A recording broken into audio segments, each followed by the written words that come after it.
Welcome to Visual Literacy, a series of YouTube videos based on the Visual Literacy Workbook for Graphic Design and Fine Art Students by David Moyer and Brian Flynn, published by Oxford University Press. Chapter 11b, Formal Visual Content. The visual parts of an image and their arrangement is the gateway to visual content and the vehicle for its expression.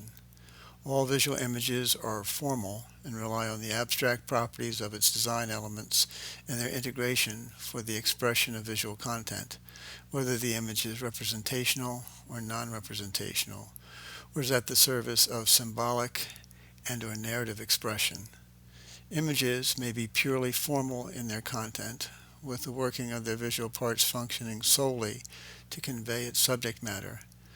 An image's visual elements may also serve as a vehicle for the artist's formal speculation and frequently serves as a combination of both formal problem solving and visual representation. Joseph Blackburn's portrait painting renders a visual likeness of his sitter. Mrs. Cheeseborough is seated facing the viewer in formal balance. She has turned her head slightly to the left of center, her gaze just a bit to the right, imbuing her dignified bearing with an understated compliment to her formal pose. The hues in this painting are muted, accented with light-valued reds of low saturation, adding a restrained splash of warmth to the painting's somber environment and the sitter's noble elegance.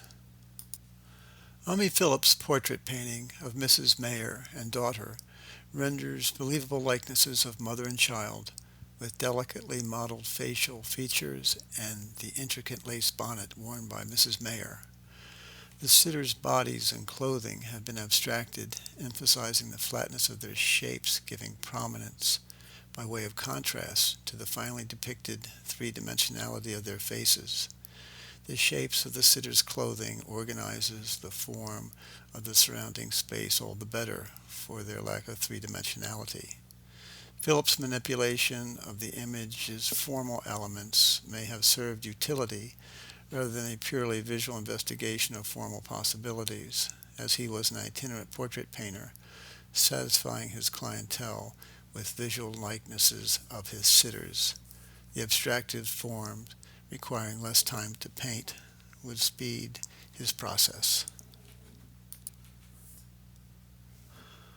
Auguste Renoir's painting, By the Seashore, depicts a female figure seated in a highly abstracted environment.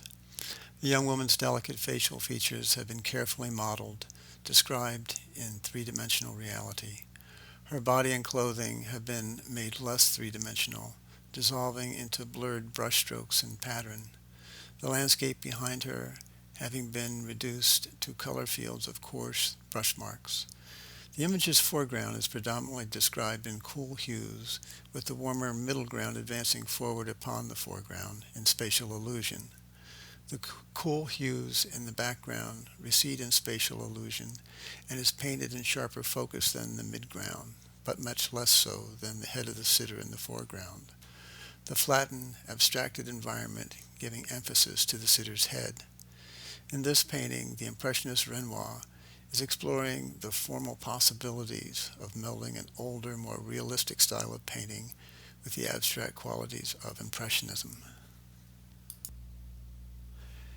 In his painting Checkerboard with Glass, Juan Gris presents the viewer with a complex assemblage of two-dimensional interlocking rectilinear shapes, highlighted with curvilinear accents. The still life elements have been abstracted and stylized past the point of objective recognition, transforming the representational object models into non-representational forms. The flattened shapes are painted in low saturated greens, browns, and tans of varying values. The composition is energized by a dynamic interplay of counterpoised diagonals, exhibiting a dramatic opposition of visual forces. The still life serving as a vehicle for the artist's formal exploration. Please join us as we continue to explore visual form and content in upcoming videos.